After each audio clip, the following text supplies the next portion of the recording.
Welcome to Undrafted Hockey Fan. I'm Brad. Today we have a very special guest, and Will Stephens, Trailer Park Sports Network. Man, how you doing today? What's good, my guy? I'm happy to be here. Good. Do you play drums? No. Dude, I just went to a concert, and I went to 2 concerts this weekend, and I play drums and guitar. That's why I saw you rip it and everything. So it's a habit. No, you're good. You're good. I just caught a drumstick actually. So I'm like dialed, man. I'm looking at the drummer, and I'm like, I gotta get this drumstick. So That's sick. Yeah. So, anyways, but we're here to talk about hockey. So let's start with that. So, clearly you're wearing a Sharks hat. Big fan of the Sharks. I got a Eric Carlson. Teal. Dude, yeah, absolutely, dude. And they have a phenomenal. Actually, I have a You're clearly big on TikTok, so I don't know if you've seen the shirt yet, but it's the Taylor Swift Eras Tour style, and it's got Will Smith and Macklin Celebrini on it. Yeah, it's coming next couple of days, and I'm so geeked. I'm so geeked, man. So I wish I had. I would have wore it, dude.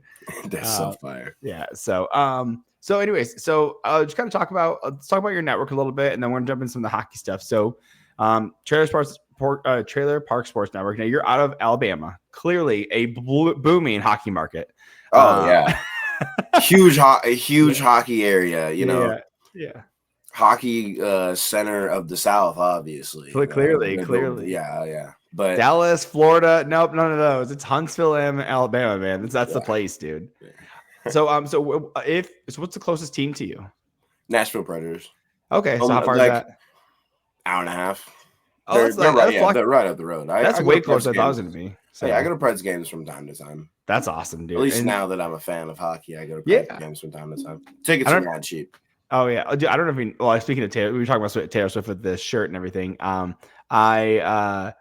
Taylor Swift, they did a commercial with the Nashville Predators, like way back when, and everyone's like, and if people are like, oh, she was just there last year with the Florida Panthers because it was a popular event. It's like, no, she actually like grew up in Nashville with the Predators. She actually watches hockey, and she's from Philadelphia too, so she has the Flyers out there. So, it's sick. Unfortunately, the Predators are doing better now. I guess they're starting. Unfortunate loss last night. Extremely unfortunate loss. Yeah, no. So is that the team that you follow the most then? No, Sharks. Of course, 100% Sharks. Gotta go Sharks. Like, okay. I'll be completely honest. I love the Predators with no context is the first thing that I thought of, and I was like, dude, with no context, liking that team is so hard. Oh, and just never been a fan of Nashville sports teams. Okay, like I usually divert to Atlanta if like there's not something in Alabama because obviously I'm an Alabama fan. So if there's not something here, then I divert to Atlanta, and Atlanta doesn't have something, so I'm like, I got a fresh start in this sport. Yeah, like I'm brand new to this. I don't feel like I have to pick the team closest to me. A lot of hockey fans told me that I should, but I was like, I feel like I don't have to. Like, I don't have some sort of like regional loyalty. I'm brand new to this. I'm picking the team that speaks to me the most, and that was the San Jose Sharks. Dude, like it took me a while to pick a team too. It took me a little minute, but the Sharks were like the first team that stuck out to me. Yeah, their people were actually the first media team to ever, or like marketing, like PR team to ever be like, "Hey, it was good." Yeah, that may have helped a little bit, but it was also just the fact that like my dad's from Sac, he's from NorCal. That's awesome. You know what I mean? Yeah. So I was like, dude, if my dad would have cared about any hockey team, I feel like it would have been this one. I honestly think the Sharks. Sharks are actually my second favorite team. So my rankings go Red Wings because I'm from Detroit, San Jose, and then Dallas Stars. Thankfully, those two are the Dallas Stars and San Jose are in the Western Conference, so I don't have to worry about them competing in the and they're all in different phases too, right? Red Wings are coming up. Dallas is already good, and then you have Sharks who are going through the rebuild and everything. So trying to go from basement to penthouse. Give us a couple of years. Dude, honestly, I'm so excited about it. I mean, following with like William Eklund, like Sam Dickinson looks phenomenal. I mean, just Will and Macklin, dude, as well. I feel them. If you are genuinely paying attention to their games this year, they look a lot better than they did last year. Oh yeah, like they're like completely giving games away near the end. Mm-hmm. But they're playing, 55, 56 minutes of like really good hockey, and then they're having meltdowns. Yes. Like it's not like they're just getting dunked on and punked for an entire 60 minutes. other than the Canes game, and they really just got punked for 20 minutes in the Canes game. It was like the whole third, like that was a pretty good game for 40 minutes. And then you hit the third period, and it was like, this is where that youth is coming in. Y'all aren't used to playing this physical of hockey, and against a team like that, y'all aren't used to getting up and like having to go play somebody really good, like night after night after night. And y'all are just like worn out, and y'all kind of just like got punked in that third period. Canes are a really good team. They look really good so far, so I don't really care about it. I don't care. Yeah, it's like the way you come back the next night and just get up and do it again. And I think that's pretty cool about hockey too. It's like some like those dudes, you got to get up, play on a freaking Tuesday, and then go play again on a Wednesday, and you're playing a contact sport back-to-back nights. Well, and the only person that's not playing is the goalie. Yeah, right. And sometimes they do, like, usually don't play back-to-back, but like your goalie can play like Sunday. If you do a back-to-back Sunday, Monday, you see if the backup, but he could play like Sunday, Wednesday, Saturday. Like you could have your goalie just playing like crazy. So it's wild. And the thing is when you look at some of these players like Michael Misa, who I think I'm getting pretty pissed that they're not playing him enough. Although he just went down with an injury. He's day-to-day right now. Yeah. But to me, that's one of those ones I'm like, dude, I mean, he doesn't need to go back to the OHL. He ripped. Oh, by the way, he was up he was he at Saginaw or was he at Flint? I think he was at Saginaw. Okay. Yeah, so that's like 2 hours away from me. So let me see. Yeah, Saginaw Spirit. Yeah, it's like 2 hours away from me. So I have like a crazy amount of OHL teams around me. I have like the Saginaw Spirit, the Flint Firebirds, the Sarnia Sting, and the Windsor Spitfires, all within like an hour and a half, 2 hours. So we're very fortunate. I haven't gone to enough juniors game, but like that's a guy that like 134 points, 64 games. Like this kid needs to be. What are you doing with him? I mean, I even tweeted out the other day. I was like, if Ryan Warsofsky. Yeah, Warsofsky. If he doesn't, he's going to lose his job if he doesn't properly develop Misa, because it's a second overall pick. He's phenomenally talented, right? You have to do right by him and everything. I think you need to play him up in the wing first. I think you need to be in like Kurashev's or Gaudet's spot, I think. And then like you just like kind of slowly work him in, right? Because you can't just, so like, again, I'm a Red Wings fan. So Dylan Larkin started on the team. He was started off at wing, and you start these centers off at wing so they can kind of get up to NHL speed. Because being a center in the NHL is like you have to be defensively responsible. Clearly, you can put up the points with the OHL, but you need to get these guys like get in the mindset, get the pace and everything. And like last year, like Michael Misa played 65 games. If you haven't played all 82, like it's a lot on these kids. It's a lot of wear and tear on these kids. It just takes. I mean, it's a higher paced game. It's a higher intensity. Mind you, Misa's 18.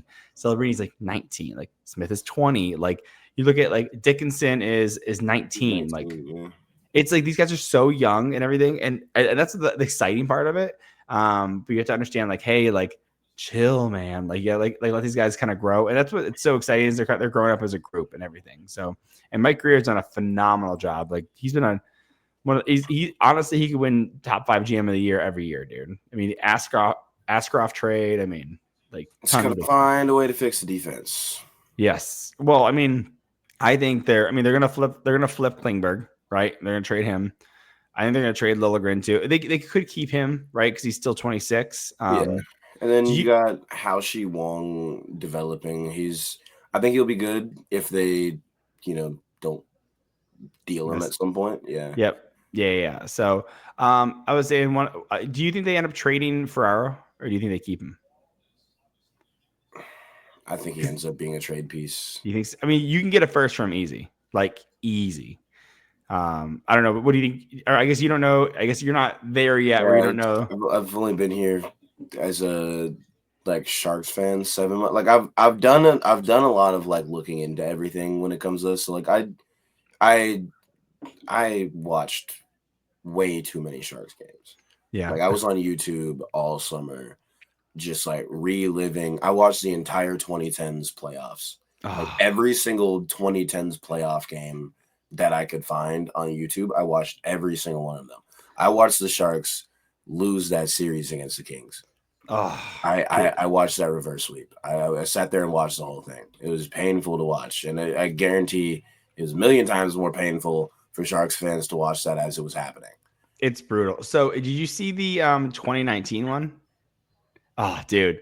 I was watching that one against Vegas, and that was wild. Like watching the Pavelski go down, and then they score 4 unanswered goals. Like it was emotional. I was so crazy. Yeah, that's a wild one. It's interesting. Sharks, I mean, now they're not, but going into last year's playoffs, they were top 5 in playoff wins since 2000, Mm-hmm. and they hadn't made the playoffs since 2019. Which is crazy. Which is like, I mean, this shows how dominant they are. They had Thornton, they had Marlowe, they had Pavelski, they had. I mean, Carlson It's was very ready. interesting to listen to some people talk about like the Sharks as like a poverty organization when like they just seem like an organization that they could get all the way there, but they can never get over that hump. They had the teams to do it. They could just never get it done. I mean, they went to the Stanley Cup playoffs against Pittsburgh. I mean, like it's just there's or Stanley Cup finals against Pittsburgh. I remember seeing like a graphic of that. It was like the whole United States is like, oh, who's cheering for Sharks and who's cheering for Pittsburgh, and it was like the whole United States is green, and then like Pittsburgh was just like right in Pittsburgh. Yep. It's like they were. I think, and then you had Burns. You had. I mean, there's so many good players that you had there. And of course, Burns now, dude, 40 years old, playing with the Colorado Avalanche, man. He's still got it, you know. So, man, I kind of want to get a Burn. Like I was thinking about getting I want to get a jersey from every team, like just to have it. I think that'd be pretty cool. Yeah, I was thinking about like who would I get from the Avs? It's either Landeskog or Burnsy, just because Burnsy was a former Shark. Yeah. See, I would go Makar. I think Makar is just like unreal. Just watching him, he's such a talent, dude. Him or like a McKinnon, like it's just like those are like I always want guys that are going to be there long term. Like I love Landy.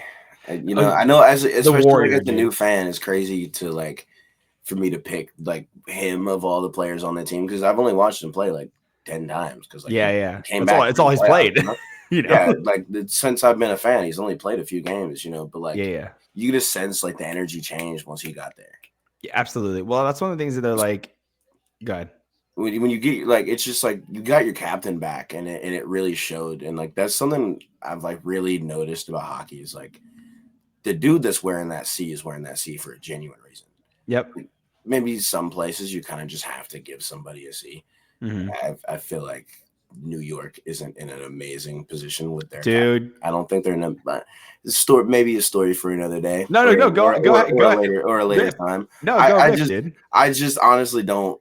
I like JT Miller. I don't know if he was. Oh, I don't like JT Miller. Like I don't like him. I don't dislike him. I don't I know like lots of people in the hockey, or at least I know lots of Canucks fans really dislike him. I don't necessarily dislike him. I honestly feel like, from my understanding, he just didn't fit what the Canucks had going on.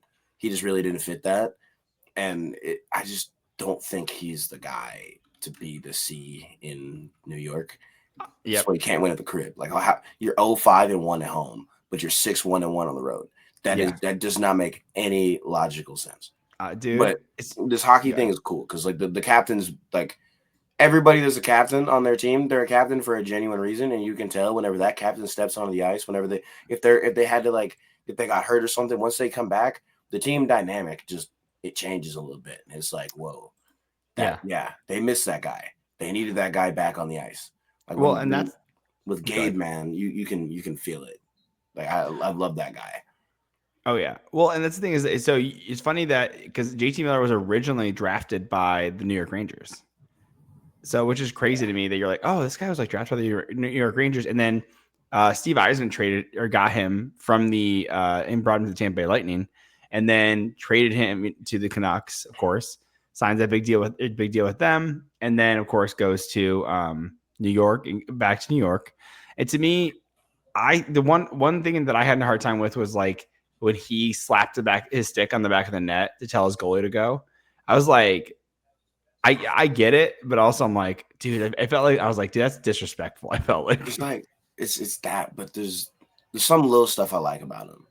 There was a moment last year. There was a fight, and his boy's going to the box, and he's the only dude that hopped off the bench, goes all the way over to his boy that's going to the penalty box, tapped his shin with his stick, Little stuff like that, I got mad respect for. Like, because it's like that's little stuff that I feel like is captainly. You know what I mean, of him. So it's not like I fully dislike him being the captain. I just don't. I don't know. Like having someone that just stepped in to the team and naming him the captain, I just don't know how to feel about that. I agree. So that's actually the Grand Rapids Griffins are by me as well. So and that they did the same thing, and it's like they brought in a guy from free agency and immediately made him captain. And I was like, and I interviewed some guys that cover the Griffins, and I was like, they're media guys, and they're like, dude, he does command the room, and he just has that experience.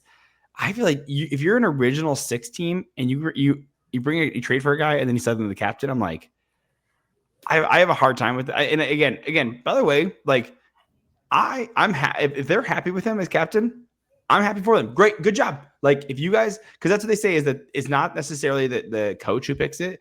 It's more the players decide who it is. And like to me, I was like, oh, it should be like maybe Fox, right? Like someone who's been there for a long time. And so that was like someone I was thinking. I was like, it's got to be Fox, right? And then it didn't. I was like, okay, like that's fine, I guess. But again, if they're happy with it and they're totally good with it, like if it works out, it works out, you know. But as of right now, it only works when you're not at home. Yeah, exactly. In MSG, iconic too. You're in MSG and you can't figure it out. Like that's just weird to me. And it's also very unfortunately, any team not named the San Jose Sharks have only given up 1 goal against that team at home. We're the only team that allowed them to actually score. And you know, it's not much of an accomplishment right now. We need a touchdown to win hockey games. Yeah, dude, absolutely. Which is crazy. Well, and by the way, you have the Sharks have one of my sweethearts. I loved Nedeljkovic when he was with Red Wings. He stepped it up. He's stepped it up the past couple. You know, he looked good against your Wings. He did. But it's just one of those they couldn't generate enough to get him a win. Yeah, no, absolutely. Well, Nedeljkovic right now he's sitting at a .895 save percentage. So which is right below average. Average, I think, is 896 right now, 897 right now. How many games has he given up 4+? Oh, dude, you know what I mean? Yeah. No, those first couple of games of the year, I feel like I feel like him and Askarov were getting their sea legs back under him, and I can't prove it. I can't prove it. But Warsaw told them boys to play the puck a little better. Like they drilled it because. One of the people in my Discord server has been teaching me a lot about like some of the nuance and like the small stuff in the game. He's like, the reason y'all suck at that is because your goalie's not getting it high off the glass and getting it out. Like they're just dinking around over there playing freaking patty cake in the damn corner trying to get it out, and they're not getting it out. You got to go over there and do it with a purpose. Yeah, and it seems like the past couple games they're doing it with a purpose. Askarov really almost screwed up bad against the Wild. I don't know how it was the Avs. It was the Avs. He made the save. Got really lucky. Made the save. Yeah. But I'm like, dog, if you're going to do it with a purpose. It really seems like if you're going to play the puck as a goalie, play the puck with a purpose. Don't go over there dinking around trying to play freaking patty cake in the corner. Go over there, get it out. Yep. or we are going to give up a goal. Yes. So, and the thing is with goalies, like they take so much longer to develop. So like a goalie doesn't really start to hit their stride like till like 26, 27, 28. Like it's rare to see a goalie be like really good. The only ones like you've seen that are like recent are like Carter Hart. Like he was Wolf as well. Carter Hart, like, and Carter Hart has his own like, qualms and everything of what with the Canadian hockey. Yeah. Yep, I'm not touching it, but that's another day. But he was a talent at the time, right? And so I'm just using an example of like someone who was good. Again, Wolf was phenomenal as well. Like some of these guys, they just take a long time to develop, and it's hard on a team that's not defensively responsible in the sense that like you talked about it too. Like they have to figure out the defense, and you're still trying to figure it out. Dickinson's just now getting started, right? Like you're waiting for some of these guys to start coming up and everything, and it just takes time, Yeah, dude. I mean, I think Dickie's gonna be really good. Oh, dude, he's gonna be phenomenal, dude. He scored almost 100 points as a defenseman in the OHL, like crazy, dude. Like, what are we talking about? He's just got to get used to the speed of the game. That's something I really do. I've really noticed about like hockey is like. There's genuine levels to this thing. Mm-hmm. There's some real genuine freaking levels to this hockey thing. You can be a top prospect, but you get thrown to the wolves, and it's like, oh, whoa. Yeah. Y'all are way faster than I thought you were. Yeah. This game moves way quicker than it did last year when I was playing with these dudes. Yeah. And we're just a step above this, huh? Yeah. There's some levels to this thing. Well, when you're 18 playing against 16, 17, 18, 19-year-olds, you're fine, right? It's like, oh, okay, cool. And then now you're 19 playing against grown men, right? Who are 30, who've been in this league for 10 years, There's some dudes in the league that have been playing in the league about as long as you have been alive. Yeah, right? Brent Burns, we were just talking about, right? You're looking at like a 22-year career, dude. So, by the way, Brent Burns started off as a forward. He was drafted by the Minnesota Wild, which is crazy. It's so cool. It's so cool. So, actually, we're going to talk more about this after our break. Actually, I want to talk about how the comparisons of football, and actually, I want to get your take on this because I know you're newer, but I want to get your take on this. But we're going to talk about the comparison of football and hockey right after our break. So, stay tuned. Hockey is back, and this season, DraftKings Sportsbook, an official sports betting partner of the NHL, brings you all the speed, skill, and nonstop action you love. DraftKings Sportsbook delivers the unmatched intensity of the NHL right to your fingertips. From player props to the thrill of live in-game betting, every drop of the puck is your shot to win big. And I'm not saying you should pick the Red Wings to win the Stanley Cup, but I'm saying you could. It's not, Red Wings pod here, focusing on hockey, but here we go. I think Red Wings probably not going to win the cup. So you probably it's a pretty good bet they're not going to win. But you could take those odds if you want to. And if you're going to, do it at DraftKings because new customers, this one's for you. Bet just $5. And if your bet wins, you'll get paid out $300 in bonus bets instantly. If I needed this product, it's what I'd use. Light the lamp all season long with DraftKings. Download the DraftKings Sportsbook app and use the code THPN. That's code THPN to turn $5 into $300 in bonus bets if your bet wins. In partnership with DraftKings, the crown is yours. Gambling problem? Call 1-800-GAMBLER. In New York, call 877-8-HOPE-NY or text HOPE-NY. In Connecticut, help is available for problem gambling. Call 888-789-7777 or visit ccbg.org. Please play responsibly on behalf of Blue Hill Casino and Resort. Pass-through of per wager tax may apply in Illinois. 21 plus, age and eligibility varies by jurisdiction. Void in Ontario. Restrictions apply. Bet must win to receive bonus bets, which expire in 7 days. Minimum odds required. For additional terms and responsible game resources, see dkng.co/audio. Limited time offer. Copyright NHL 2025. All rights reserved. So, like I said, we were just talking about hockey, and one of the things about guys getting thrown into the right into the mix. Side note before we go into that. Sam Dickinson, when he was 15 and 14, played for the Toronto Marlboros, like the cigarettes. Yeah. I was like, that's crazy. No way. He played for the Toronto Cigarettes, which basically is, so that's wild. Real quick, so what any of your thoughts of this? So like one of the things I talk about with like football is that like you go from NCAA right to the NFL, right? And so at that point you're 21, you're like, 22. Like I'm a Lions fan, clearly. So like you have Aiden Hutchinson went from being defensive end on the U of M playing against guys in similar competition, and then goes right onto the Lions as a starting person. Like the difference is that you have OHL or like NCAA, like you're then going, you have the ECHL, then you have the AHL, and then you have there's so many different levels, like the SHL, there's the KHL, there's all these different leagues in between. And so like there's a time that you need these guys to develop. You're drafting them at like 17, 18. I mean, Schaefer was drafted at 17 this year. Like I just saw a stat. He said he was 12 when the pandemic started. Yep. You're like, dude, he's just so young, right? And he's doing phenomenally, by the way. And so when you look at that, like the reason I'm prepping you on this is that my hot take is that the draft age should be increased from 18 to 20. And that way it gives guys like longer to like go through the leagues and everything. I would say except for the one rule is that you can choose to bring one person up from a draft, like in your draft. I think that like there's something like an option there. But it allows like some of the lower leagues to like develop. Like if you're first, you can like say you can bring one first or second round pick up.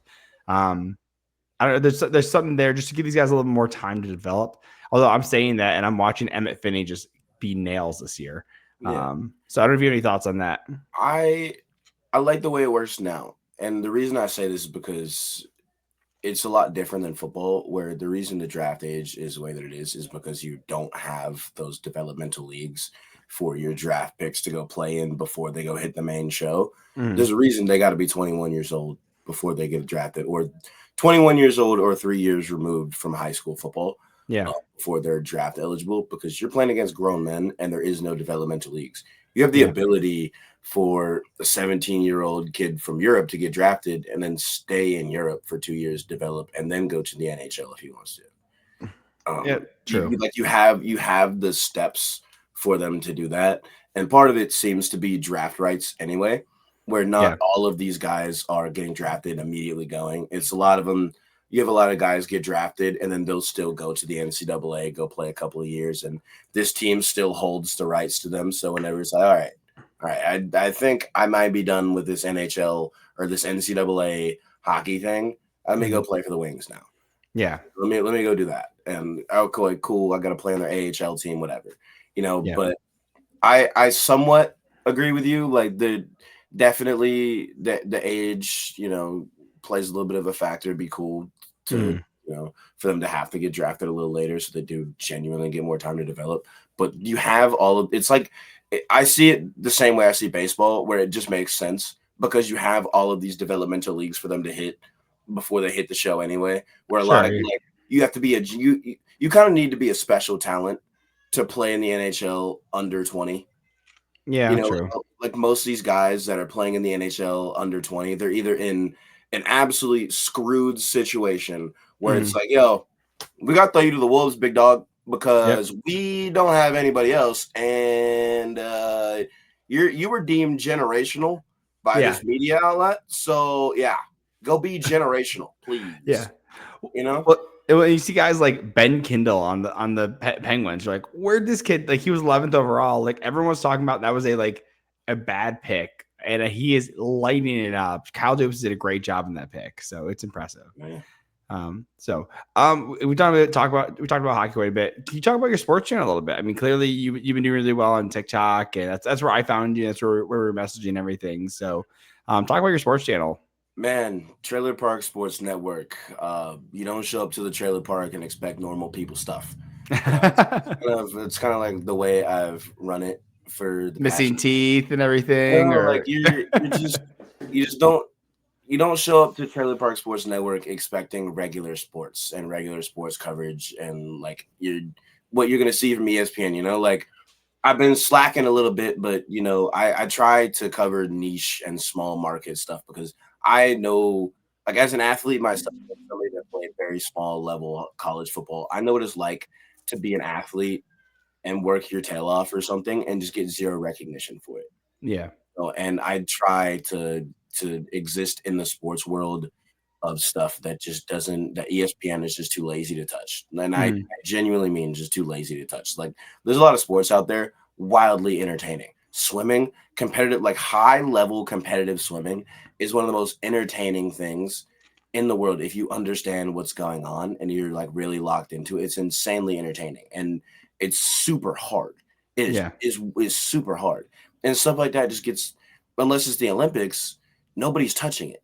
Yep. It's like I cover a lot of stuff that's in the Olympic world, honestly, that just outside of the Olympics or the summer or winter games, nobody really cares. Like bobsled and skeleton, I work directly alongside USA bobsled and skeleton all the time. Like those are my people. I love those guys over there. That's awesome. And nobody ever gives them any like Flavor Flav is now the official hype man of USA bobsled and skeleton. Yeah. Right. And like ESPN didn't touch that. No. And like that's a huge announcement. That's a huge thing for the bobsled and skeleton world, because like people don't realize in America, and when it comes to our American athletes, those are former D1 football players. Yeah. Those are former D1 track athletes that they didn't go pro, and our USA bobsled and skeleton guys showed up and were like, hey, you're really good. You're in your athletic prime. You want to hop over here and try this thing? Yeah. And boom, now you've got folks like Mystique Rowe, who she's a world champ now. Got her badge on my wall. That's awesome. It's just like, shout out to her. I want to cover stuff, and I gotta work harder. I gotta try harder, but I want to fill the gap in the sports media world. Like there's a lot of really cool stuff that goes on that they're just too lazy to touch. And I know hockey is probably one of the bigger. I wouldn't say it's like super niche of a sport, but the audience isn't gigantic. No, it's like when it comes to fifth. big sport. Yeah, when it comes to big sports, it's the biggest sport of the ones that I cover outside of college football. But college, like I'm from the state of Alabama. College football is one of those things that you will always see it. With me because it's what I've known for my entire life. It's always been there. Everyone's talking about it too. Everyone's talking about it too. Like, so like you guys follow high school football. Like we don't follow high school football. Like it's like the South is different. Like the stadiums in like Texas and stuff like that. Like I'm like, it's crazy that like you guys have a nicer like football field than like people have hockey arenas. Like it's like wild to me. So yeah, like high school football, they take it very seriously down there. Football is, people don't realize like the way college football is down here is the way like hockey is up in the north, because it's all we have down here. Like people joke about like the South all the time, like, oh, it just means more. It truly does, because like to a lot of these states, it is the main driver of revenue. Yeah. It is they pay for so much stuff inside the state, inside of each city, because of football. Yeah. And that's why it just means so much to people down here. Like, and there's also like there's not a lot of pro sports teams down here. So like college football is the main thing a lot of these states have. Yeah. Like the state of Alabama, people ask why does Alabama fans care so much? Why are Alabama fans what they are? There's no pro sports here. Yeah. The only thing that the state of Alabama has is college football. That's it. Like it's kind of funny to me, because I was saying it before the college football season started.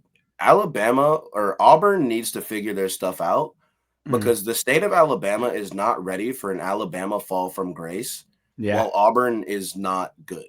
Because one of the two, like my entire life, one of the two teams in this state have been competent enough to somewhat compete for a national championship or something in the postseason. If there's a time in my life where neither of those teams are doing that, I think the state might actually implode, because there's nothing else here. Yeah. That's it. Like we care about we like our college basketball teams, but college football, like if you saw what the city of Tuscaloosa looked like before Nick Saban, you'd be like, whoa. Yeah. Whoa. Dude, I talk about this all the time. Like, I think if you look at the statistics of a good football team in a city, our economy gets better because people get so excited. When the Lions had their first playoff game back, they went to the second. I forget, it was the first time they came back. Their first game generated just that game outside the arena was $20 million for the city. And then they went to the second round, and then that generated $50 million for the city. And I was there. I was downtown. Like, it was so, like, you could feel the energy, dude. And, like, everyone was losing their mind on the street. Like, it was just so, like, the energy is wild. And, like, that's how it is for you guys in college football. Like, there's cities built around this type of stuff. Like, look at Michigan State. Michigan State, like, East Lansing is, like, it's built around that college. Ann Arbor is built around U of M. Like, these things are like their lifeblood. Like, and so you need these teams, like, because if people are going to the games, people are going to the restaurants around the games, people are living close to the arena, people have jobs because they're working at the arenas.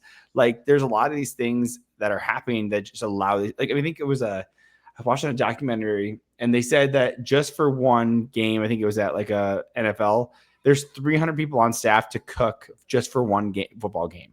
You're like, okay, those people live in the community. They're getting paid by the team. Like, they go spend their money on the community. Like, so it does. It's like, and we see that with like GM and all that stuff. Like, when GM moves up, they put a plant in some place, it creates a whole city around there. When they leave and they pull it out, it decimates the economy there. And that's how it is with you have a bad football team. People aren't going to it. People are not excited about it. I believe there's got to be a study around there about teams being good and like the economy. It's got to be. It just feels that way. But again, so I don't know. We'll see on that. I'm curious. And what do you think needs to happen? I mean, they need to get good, but I mean, Nick Saban was like, I mean, Alabama, barring that, whatever they did whenever they went down to Tallahassee, outside of that, this Alabama team looks like Alabama. Yeah. Obviously I'm going to figure out just how serious this Alabama team really is this weekend whenever they have to suit up and play LSU with an interim head coach. But, the problem is Auburn. And I don't say that like as an Alabama fan. I say that as a fan of like football. The problem is Auburn. Mm-hmm. I don't know what it is when it comes to the reason they hired Hugh Freeze is because they hired him for one reason. Yeah. And it's because he beat Nick Saban twice. And then Nick Saban retired, and then you're stuck with Hugh Freeze. That was their problem. Mm-hmm. They hired him for one reason. That's because he beat Alabama. Yeah. And I think maybe I'm wrong here, but I feel like Auburn is a tad too obsessed with beating Alabama instead of just being Auburn. Yeah. Because if Auburn could have found a way to get somebody in there that could give their offense even a pulse, even a pulse. They don't even have to be elite, just a pulse. They're a football team. They're an undefeated football team right now. Yeah. And I'll stand on that. Like they're one of 3 teams in college football that have allowed less than 24 points in every single game this season. 2 of those other teams are in the top 5. Really? Jeez. One's Indiana and one's Ohio State. Yeah. And the other one's Auburn. That's wild. One of these teams is not like the other. Yeah, absolutely. One of them has not won a single game in conference yet and lost to Kentucky. Yeah. At home. Dude, I'm looking at it right now, 10-3, dude. That's crazy. Yeah. You know what's funny? There's hockey teams that scored more points than Auburn that same day.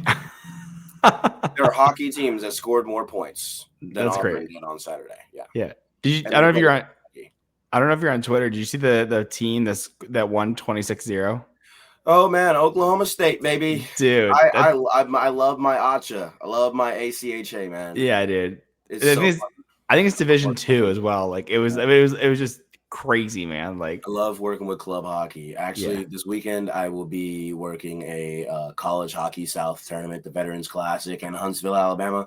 Nice, watching my boys. Hopefully the tide will be rolling. Probably not, but hopefully the tide will be rolling. It's actually really cool. Love the Alabama program. Kid that I grew up knowing. His mom was my substitute teacher all throughout elementary school and middle school. He runs the Alabama program, and yesterday they put out something like, "Hey, you contact Will Zeke if you need anything from UA." And I was like, "Wait, you're still involved? Like you're the." Because like it's such a cool story to me because he's the first hockey player I ever knew. Oh, really? He's the first person in real life that I knew that played hockey. So it's so cool that like he still runs the Alabama club program, super involved. They're actually gonna be making me a jersey, which is pretty cool. Put 76 on it. Nice. It's maybe I'm wrong to say this. It's the unofficial black number of hockey, like 42, kind of. Not the same. Okay. Not the same. Right? Yeah. But it's like it's a number that I feel like means a little bit to us because of PK. I feel like because of PK, you know what I mean? There's a lot of like young black players out there that I see wearing 76. Like I just see that number like it would obviously white players wear it too. Obviously white players wear it too. But it's just like I've seen a lot of like young black players want to play hockey and want to wear that number because of PK. So like for me, I want to have a TPSN jersey with 76 on it. Pay some homage to PK, active follower of Trailer Park Sports Network. Dude, look at you, man. Yeah, cool guy too. I love him. Well, it's funny. I never make the connection. That makes a ton of sense, though. I mean, like, it makes a ton of sense that you would have a team. And the thing is it's funny because I was just thinking like you find numbers that are like designated for like you think like single digits. Okay, that's a defenseman number, right? In the 30s, that's like a goalie number, right? And so you just start to see these kind of like patterns. I never considered that 76. I mean, because PK was a huge personality. He's clearly influential. I mean, that trade when he was traded from Montreal to Nashville, that was like the wildest thing because he was so integrated in the Montreal Canadiens culture and everything. And so I'm glad it worked out for both teams because it was crazy. But yeah, so it's just a little thing. It's just like one of those weird. Me and my friend Cam from Average Joe's. Shout out to my guy Average Joe Sports Network.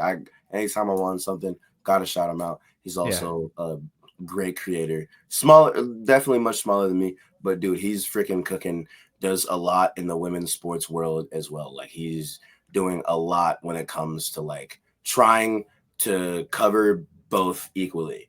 And mad respect for that. Like truly mad respect for that. But like me and him have had a lot of conversations about it. And like, dude, we were just like, that just feels like it's not like to claim a number, but it just feels like whenever we see a lot of like black players in hockey, the most of them are wearing 76. And we're just like, that has to be because of him. He's influential, man. He was crazy influential. I mean, like, because you think about like, and that's the one thing I talk about with like my wife. It's like the black culture isn't a lot in hockey a lot, and I think it's unfortunate. I mean, even like it's a predominantly white sport. I mean, you're seeing guys that like okay, Austin Matthews is Mexican, right? So like, there's a little bit of emphasis there, right?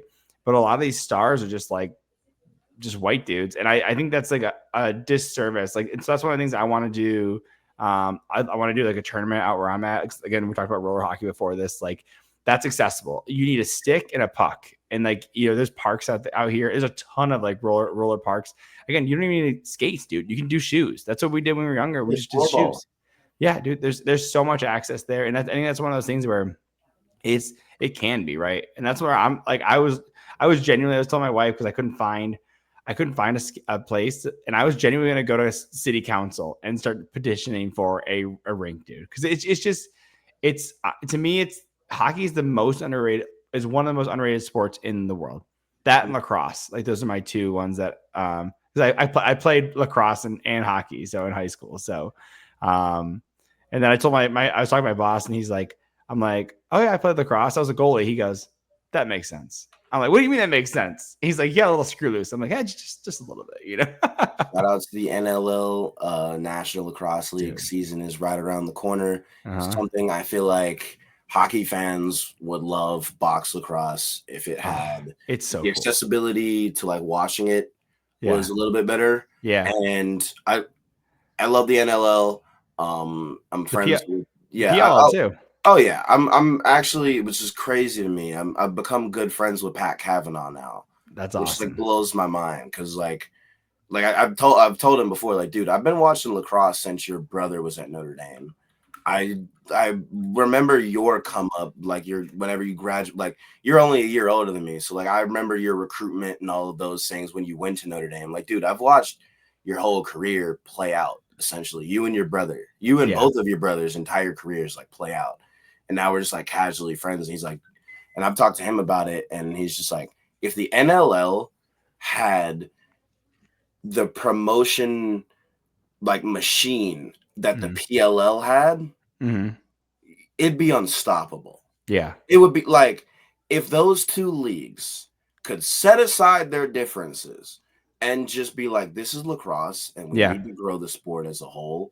Let's find a way to collab. So that we can promote each league equally. Look what could happen. But here's one of the problems, and I might get in trouble for saying this. I don't really. You're good. The PLL owns the lacrosse network, the major account, right? Yep. And because of that, I feel like that's the reason they don't promote box. And that's not good. In my opinion. I think all aspects, and as much as I hate lacrosse sixes, you got to promote all aspects of the game. Yeah. All versions of the game. All of them. Sixes is an abomination, and I think that it shouldn't exist, but it exists, so let's push the sport. In all aspects of it. Hate sixes though.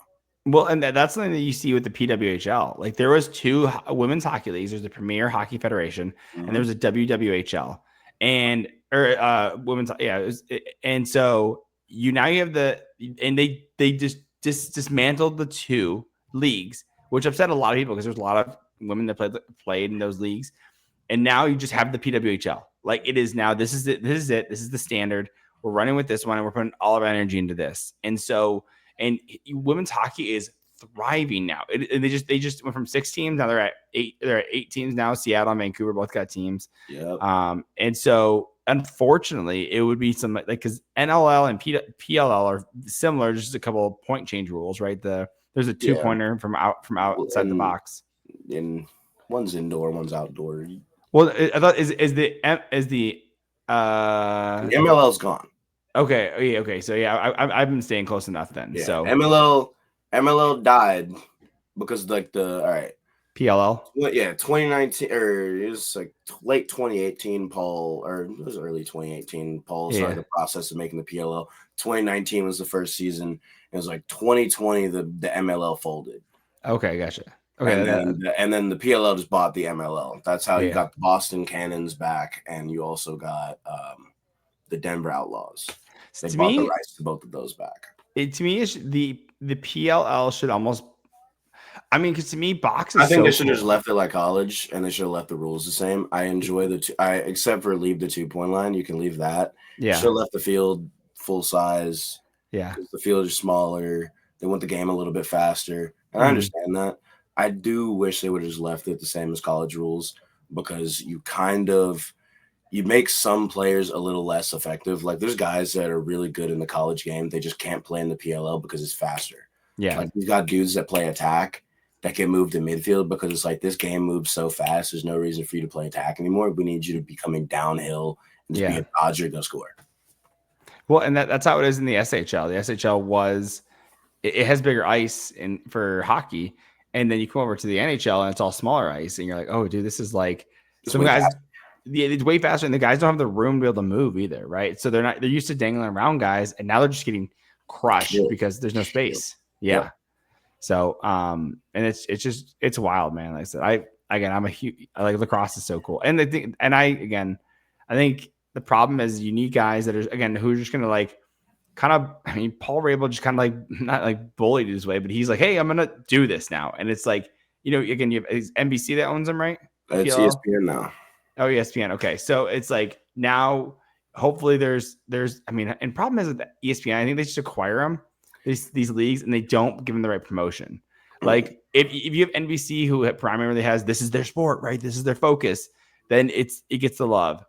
Like hockey, I wish there's a network that was big enough that like they were going to give it the love that it needs, right? Yeah, it's just if it made more money, ESPN would care more, and that's simply all it is. It's like as simple as it is. If it made more money, like the more money it makes, the more they care about it. I think Four Nations made them care about it a little bit more. They were like, wait, hold on. People care about this thing that we bought? Yep. Wow. I know. And to me, it's just like, I don't, and again, I can't believe they were considering not doing the Olympics. Like, how do you not? It's the biggest like premier, like especially in the winter like Olympics. Hockey is the last day because it's the most important. Not that it's the most important. It is the biggest pull. I'd say. Yeah. So yeah, it's just crazy. By the way, I'm gonna say side note. I'm impressed with the way you pull people out and like all the knowledge you have on all these sports. It's very impressive, man. You're doing a great. I've got a. Oh, it's not right here. I have a book of sports that I've been writing in for the past year now. That's amazing, dude. Whenever I learn new stuff, like I've been slacking on my content lately, but that's because I'm bringing back my Paralympic profiles. It's a thing. It's going to be a series where like just pull a random Paralympic athlete and then just tell their story. That's awesome. That's awesome. Because like there's some freaking badass stories. Like one of my favorite Paralympic athletes. I try not to show much bias, but Ali Truitt, she's a freaking badass. Like when I tell you she is a badass dog, she lost her leg in a shark attack in 2023. Oh yeah. Right? Yeah. In May of 2023. She was back in the freaking pool by October. That's wild, dude. Just dialed. Competing. Yeah. Back in this pool competing. She was at the Paralympic Games didn't even have a full year of like Paralympic training under her belt. Went and won 2 freaking silver medals. That's wild, dude. Absolute badass. And then guess what else she did? She ran the freaking New York Marathon this weekend. That's rock star shit. Dude, she is a bad ass. She's got I got to plug something real quick. Go ahead. She has a foundation called Stronger Than You Think. Super cool. It's it helps a lot of like helps amputees out, and it's a really cool thing. Just wanted to plug that real quick. Stronger Than You Think. I have probably at the end of the year, I will do it. I just got to check and see how much money I've made off of Paralympic videos by that time. I'm going to donate whatever I've made off Paralympic videos to Stronger Than You Think. Nice. That's awesome, man. By the way, I got to connect you with a guy who does his podcast called My First Job in Sports podcast. He does marketing and statistics for all these like big like people. And so like, I think you guys would connect really well because he just talks about marketing. Like we just talked about NIL, sports philanthropy, and like sports tourism, and how like, oh, like, hey, people like we were talking about Alabama and like Auburn, like people fly and flock to these places and spend money here, right? And so these sports teams are, again, good for the economy and everything. Or like think about even youth tournaments, right? Yep. Like people are going to these, the parents are driving their kids, they're getting hotels, they're spending money in these places. And it really helps these communities out. And so I think that's like to me, it's funny. I was talking to my buddy, he does not care for sports. And he's like, I just feel like they're pointless. And I'm like, they're just a game. I understand that, but people like put their whole lives apart just to focus on hockey or swimming or anything, right? Like you're talking about Allie, and so like she was a swimmer, lost her leg. She's like, doesn't mean she's no longer a swimmer. Like it's in her blood at this point. So it's like a pull to the water, right? Just to go back in and everything and start competing. So it's again, you said you're an athlete too. Like it's just something that like you want to compete. There's a certain drive there. Like there's a reason like when people are in like sales, they look for like former D1 athletes because they have that drive and that hunker. It's just internal and everything. So, and I think a lot of people that say sports are not important, part of it is just because they don't understand how many life skills that people learn from playing sports. Mm-hmm. Like I would not be the Will Stephens that I am today if it wasn't the fact that I played sports my entire life. Yeah. I learned how to work hard from playing sports. Yeah. I learned teamwork. I learned the fact that like sometimes you're not going to want to get up and do something, but you got to get up and do it. Yeah. And like you learn a lot of like really important values of life from playing sports. Now, I will say with the way the youth sports are now, I don't think the same core values are being taught, and I think it feels less important now because you're just like a business almost. Yes, it feels like a business, and it also more so feels like these parents are living vicariously through their children instead of teaching them what you're supposed to get out of sports. They're not getting the teamwork aspects. You see kids go out there wearing 5 chains, they got sliding mitts on and this and that playing baseball, and like they just rage quit. And they're just like, I'm him, I'm the guy, and you're not learning anything. You're not teaching your kid how to play on a team. You're teaching your kid how to be the star. Yeah. And I was talking about this earlier on the hockey wraparound show. Like the team aspects of a lot of sports are way more important than people realize. And that's the part of the reason that I love hockey so much, is because it teaches you how to work with somebody else and do your job to the best of your ability, and trust the guy next to you that he is also going to be doing his job to the best of his ability. And if we all do our individual jobs, we are going to win. And I don't think that same thing is being taught across all sports anymore. I think hockey, lacrosse, some of your sports that just aren't as popular anymore, those are the ones where the core values just never died because the money never diluted the sport. Yeah. That is a great way to say that, man. The money didn't dilute the sport. That's a great way to say that. Like, I love football. Basketball is pretty cool. I like baseball. I love it. But I think to a point, whenever a sport starts to make a certain amount of money, the core values go out the window, and it's how do I get to the top so that I can be the guy? Yeah. And hockey never hit that.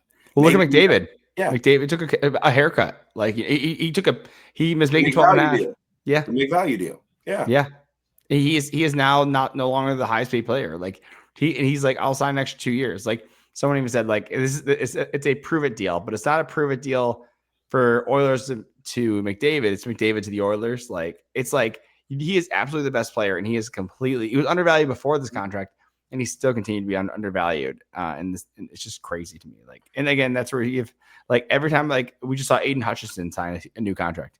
And again, It was Micah Parsons. Oh my God, he's the highest contract for a defensive end. And then you're like, and then Aiden did it. It's like, oh, he has the highest, and they're constantly having like one up each other and make more and more money. And it's like, at one point, like, it's just like, you're like, oh my God, I like F1. I don't know if you follow that at all. Oh yeah. But like Lewis Hamilton, like signed like a $400 million deal. You're like, holy fuck, dude. like Dude. 400 million is crazy. And like partial ownership of like Ferrari or like an ambassador or whatever. And it's just like crazy, man. Like, Then you got hockey dudes that are just like, yeah, throw me 6'5". Yeah, like, we're cool, man. I just want to win a chip. I just want to win a chip. Just throw me league min, dude. It's fine. Yeah, like I just want to win, dog. I just want to win. Yeah, it's crazy. Like it, and I love and hate.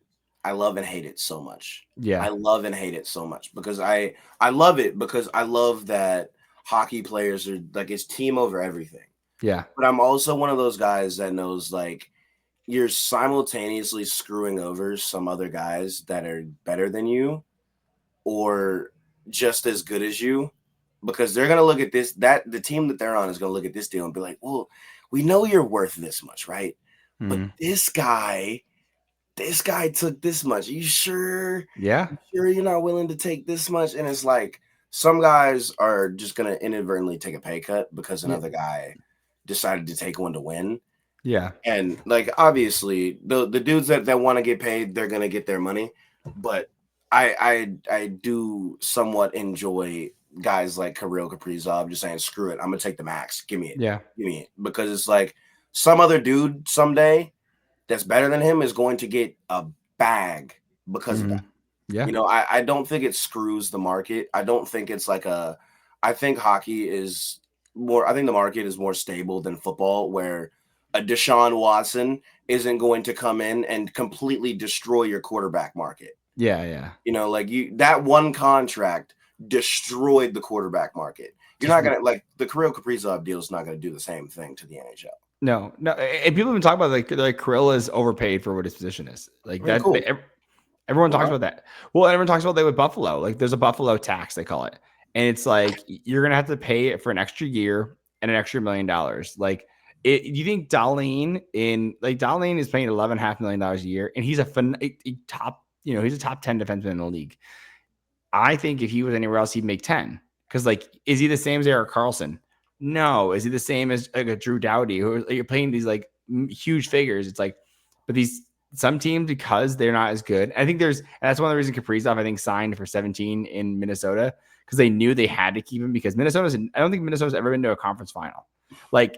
They just haven't been a very successful team long term in the league. And so it's one of those that like we can't afford to lose a star like him, So it's to keep him. Yeah, and they did. And like you said, it's like and by the way, because it helped me out with basketball, are people hitting the cap?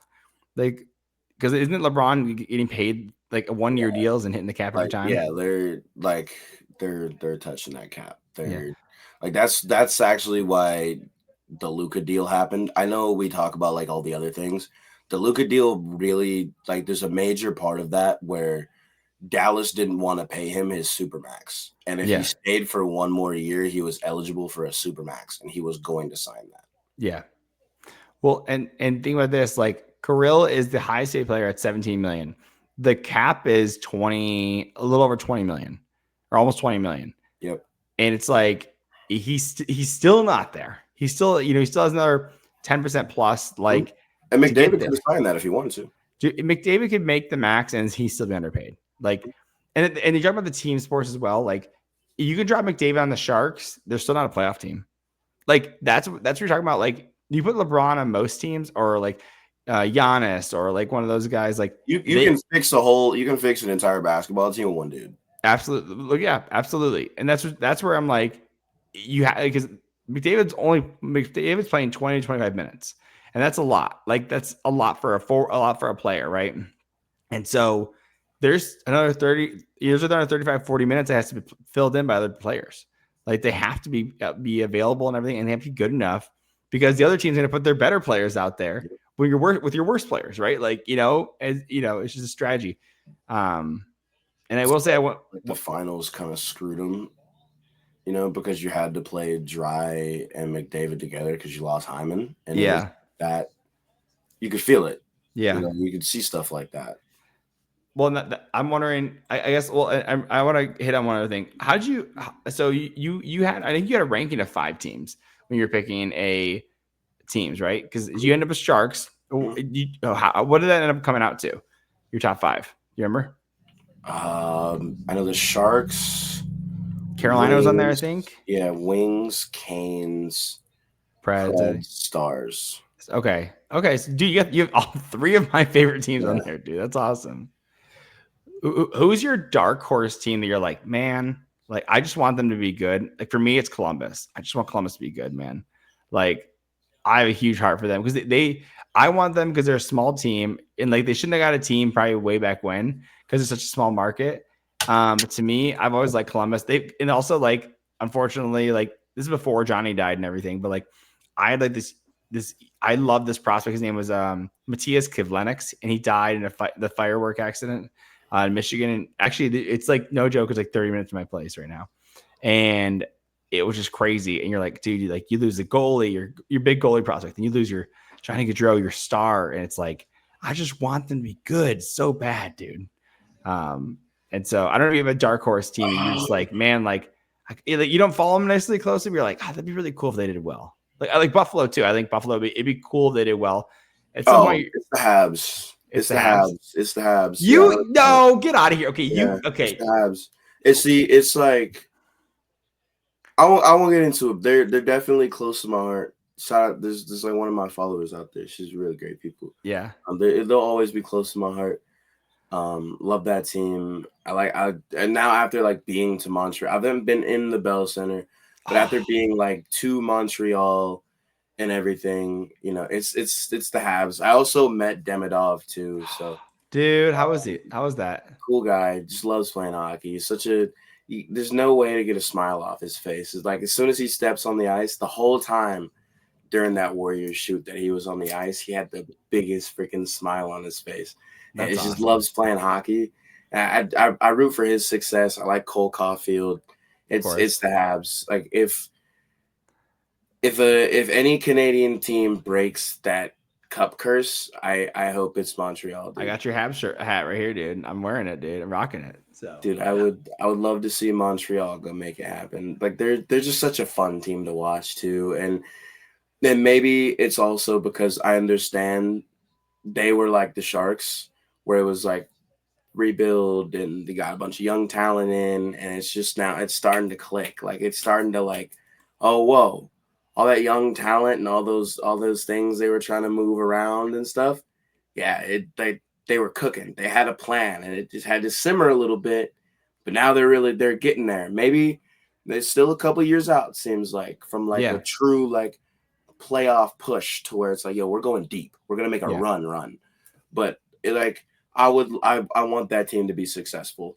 I truly want that team to be successful. I love them so much. Yeah. So two things. One, I think of the like Senators, Buffalo, Red Wings, Montreal rebuilds, I think Montreal has the highest ceiling. I think they have like some phenomenal players. They've done a really good job drafting. They have like, they have Demidov, they have Lane Hudson, they have the great trade with Suzuki, Caulfield, Slavkovsky. They still need a center and everything. But I think they have the highest ceiling for sure. I will say, I know this is, and by the way, you're showing your new fandom. I want to let you know, I will not feel bad for a team that has 24 Stanley Cups. Oh yeah. No. I understand that part. I do.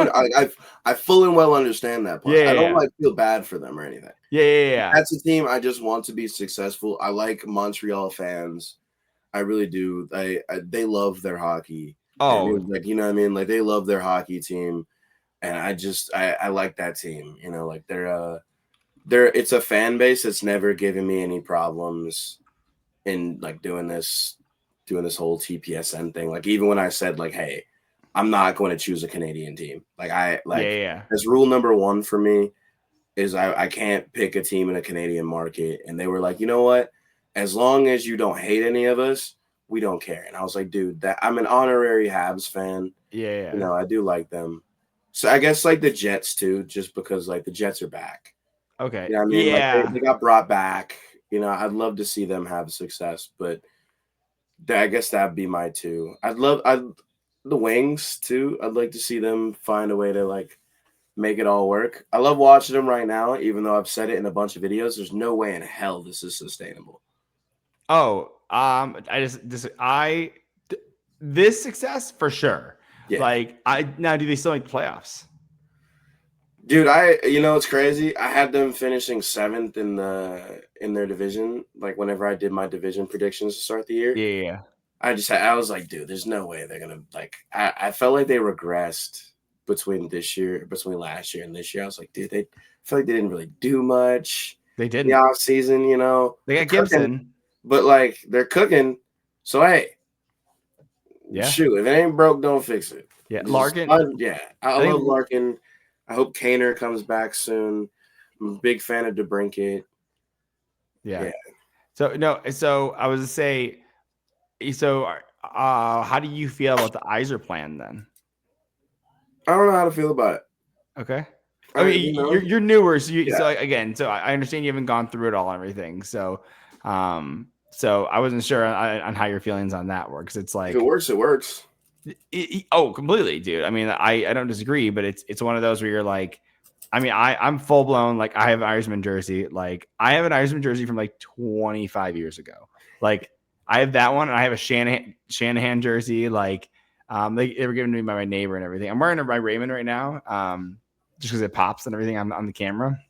But yeah, I believe so much in the process of drafting well and making good trades, which is why I like what Montreal has done. They've done a great job drafting and everything. And like Yzerman, I think there's 9 of his draft picks are on the team right now. So it's like this is like the real Yzer. And then we talked about development, right? Like guys just take time to develop, right? Like Yzerman drafted a goalie in the first round in 2021, and he's played 1 game in the NHL. Like it just takes time for these guys to get develop. And once they make the show, doesn't mean they're going to be good. Right? Like Sam Dickinson has 1 point out of 10 games. Like, but he's going to be phenomenal. Like he's got the. I give him time. It's like it's why I've made like the MLB comparisons, because like you'll see dudes get drafted in the first round in baseball, right? Mm-hmm. You might not see him for 4 years. Oh yeah, it seems to be like the same way in hockey. Like Bill Zonin, he's a first round pick for the Pens. Dude, mm-hmm. he may not hit the Pens for a couple of years. Absolutely. That's how it goes, man. So, well, anyways, I've kept you plenty. You've done a great job staying on here and everything, man. I really appreciate you jumping on. So, tell everyone where they can find you, where you want them to look at for you. Instagram, TikTok, YouTube at Trailer Park Sports Network. If you're a Twitter person, I don't like tweet that often, but at TPSN official, I tweet from time to time. But my main 3: Instagram, YouTube, TikTok. There's gonna be lots of YouTube soon. Like let's go. I have a big list of like past hockey stuff. People have been like, dude, you need to watch this. So I'm like, I'm gonna watch it. We're gonna watch this together. So got my OBS set up. So probably what I'm gonna do after this is like react to some. But actually, no, Sharks hockey. We get to experience San Jose Sharks hockey tonight. Mm-hmm. So yeah. Absolutely, dude.